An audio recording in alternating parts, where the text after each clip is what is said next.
So hey guys, welcome to our YouTube channel. In this video I'm going to show you how to speed up Windows 11. But before beginning the video, don't forget to like this video and subscribe to our YouTube channel for more informative videos like this. And don't forget to hit the bell icon so you won't miss any update. So let's begin the video without any further ado.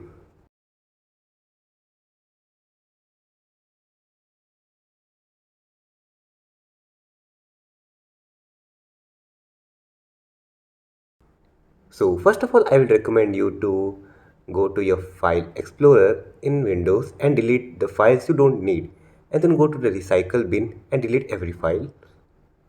After that, I'm showing you what to do. Go to the settings.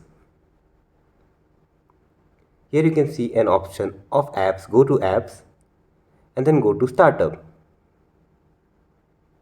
Here turn off all the apps that you don't use that much.